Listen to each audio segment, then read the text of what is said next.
Hebu fikiria, miaka 10 imepita.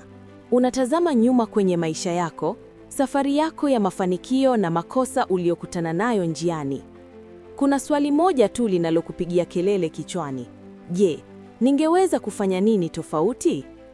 Kwa bahati mbaya, majuto haya huwa hayaji ghafla. Huchipuka polepole kutokana na maamuzi madogo madogo tunayoyafanya kila siku na yale tunayoyachelewesha bila sababu.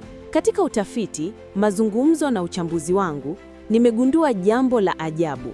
Karibu kila mtu hufanya makosa yanayofanana, makosa ambayo huonekana madogo sasa, lakini miaka 10 baadaye yanageuka kuwa maumivu ya kudumu moyoni.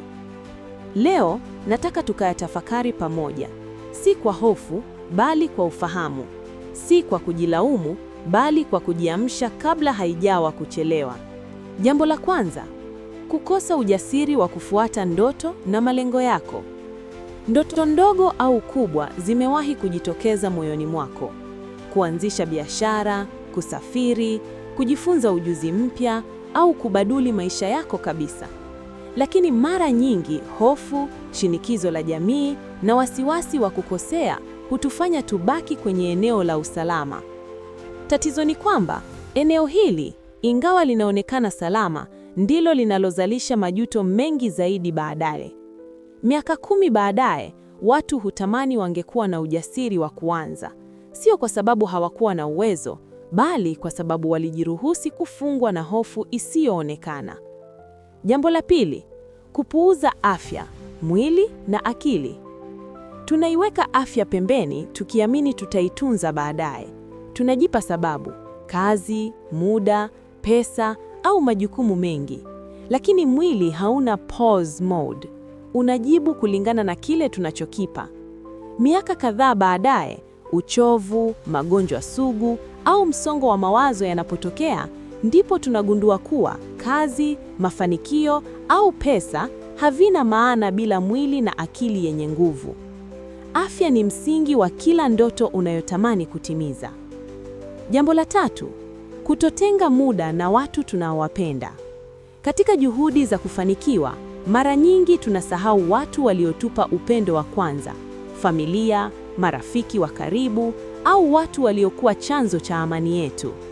Tunaahirisha kila mara tukiamini nitapata muda baadaye. Lakini baadaye hiyo si uhakika, na hali inapobadilika, tunagundua tumepoteza hazina ambayo haiwezi kurudi. Mwishoni mwa maisha, hakuna mtu anayejutia kutomiliki gari fulani, lakini karibu kila mtu anajutia kutopata muda wa kutosha na wapendwa wake. Jambo la 4, kutowekeza kwenye maendeleo binafsi. Dunia ni kama mto, unatembea kila dakika, lakini wengi wetu tunabaki kusimama kwenye mwamba, tukitumia kile tulichojifunza miaka 5, 10 au 20 iliyopita. Tunarekebisha vitu vyote kwenye maisha, isipokuwa sisi wenyewe. Baada ya miaka kadhaa, tunagundua fursa nyingi tulizopoteza. Wakati mwingine, tunaanza kuhisi kama dunia imetuacha. Ukweli ni kwamba, hatukukwama, tulisimama. Jambo la 5, kuishi maisha ambayo sio yako binafsi. Hili ni moja ya majuto ya kina kuliko yote.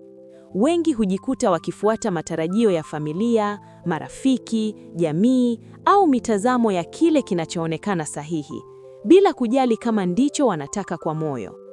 Wanaingia kwenye mahusiano, kazi, lifestyle au maamuzi makubwa yasiyoendana na nafsi zao. Miaka 10 baadaye, wanagundua wameishi kama kivuli cha mtu mwingine. Walichokosa si fursa, walijikosa wao wenyewe. Jambo la 6, kukosa shukrani na kutothamini ulichonacho. Kila siku tunakimbilia zaidi, zaidi ya pesa, zaidi ya mafanikio, zaidi ya vitu vipya. Tunafuatilia kile ambacho hatuna, hadi tunapoteza uwezo wa kuona kile tulichonacho. Watu hupoteza muda mwingi kulalamika, wakilinganisha maisha yao na wengine, wakiamini furaha iko mbele, kumbe ilikuwa pembeni mwao siku zote. Miaka baadaye, tunagundua baraka tulizozipuuza: afya, familia, kazi tulionayo, au hata changamoto zilizotujenga. Shukurani si tabia ya watu waliotulia, ni tabia ya watu waliokomaa. Ni mtazamo unaobadili maisha bila hata kugharimu pesa. Makosa haya 6 hayahusiani na bahati mbaya. Ni maamuzi ya kila siku, mapungufu madogo yanayojengeka pole pole. Lakini habari njema ni hii: hauhitaji kusubiri miaka 10 kuanza kubadilika.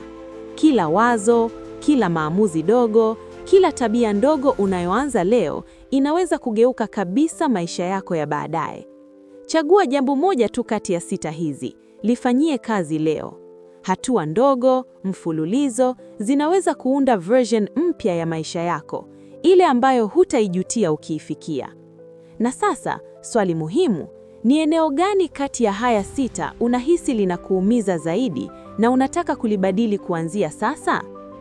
Hapo ndipo safari yako mpya inaanza. Kumbuka, kila siku ni fursa mpya ya kujenga maisha usiyoyaweza kuyajutia. Asante sana kwa kutazama. Usisahau kushare video hii na marafiki na familia yako. Tukutane tena kwenye video ijayo na mada nyingine ya kusisimua. Hadi wakati mwingine, fanya maamuzi bora.